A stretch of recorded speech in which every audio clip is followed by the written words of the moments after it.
Cameroun qui gouverne, même emprunté à un célèbre essayiste camerounais des années 80, c'eût pu être le titre de la dernière sortie éditoriale de Jeune Afrique sur la première dame camerounaise, si son auteur avait daigné se lancer véritablement dans le journalisme d'investigation. Hélas, l'hebdomadaire panafricain lui a préféré un pudding-gomme à la camère. Madame la Présidente, au Cameroun, où s'arrête le pouvoir de Chantal Biya? Point d'interrogation. À la vérité, la plume embarquée du grand reporter désigné s'emploie à démontrer que le pouvoir de la première dame camerounaise est désormais sans limite, comparé à celui de ses devancières ou homologues en Afrique. À force d'anecdotes montées de toutes pièces, les unes aussi abjectes que puantes tirées de la poubelle remuante des polars de saison, Chantal Biya serait devenue, à ses yeux, tout à la fois First Lady, Kingmaker et Terminator, pour laisser entendre que Paul Biya, son époux, président de la République, chef de l'État, n'est même plus un figurant dans le jeu de cirque dont le palais de l'unité serait aujourd'hui le théâtre. Chimère que tout cela, affabulation et mensonge éhonté, que ce montage fantasmagorique qui délibérément détourne le regard, le vrai regard, de l'action humanitaire, de l'action humaine et sociale de l'épouse du président de la République, Chantal Biya, à travers la fondation qui porte son nom, Fondation Chantal Biya, à travers le Centre international de référence Chantal Biya, spécialisé dans la recherche sur le VIH-Sida, à travers le Centre hospitalier de recherche et d'application en chirurgie endoscopique et reproduction humaine, Paul et Chantal Biya.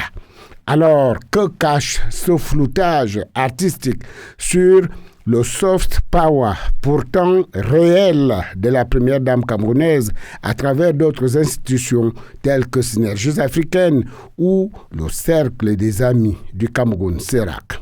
Sans exception, ces activités sont menées sur la place publique en toute transparence, là où Jeune Afrique ne verrait que brouillard, secret et opacité.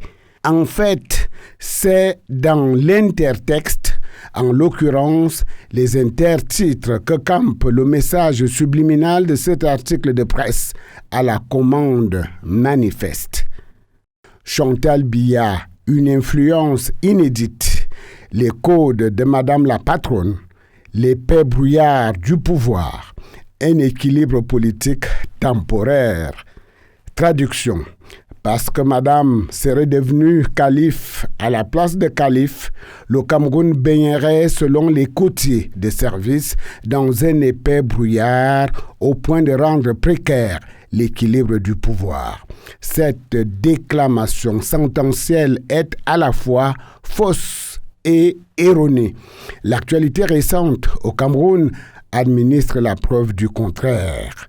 La réforme constitutionnelle, par exemple, instituant le poste de vice-président et les prérogatives qui lui sont attribuées, ne peut et ne saurait être que le fait du prince, le président Paul Biya lui-même. Idem pour les changements intervenus à la présidence du Parlement bicaméral, à l'Assemblée nationale comme au Sénat. Ça ne peut et ça ne saurait être que le fait du prince, le président de la République en personne. Pareil pour tous les autres actes républicains récemment posés au sein de l'armée camerounaise ou dans la sphère diplomatique.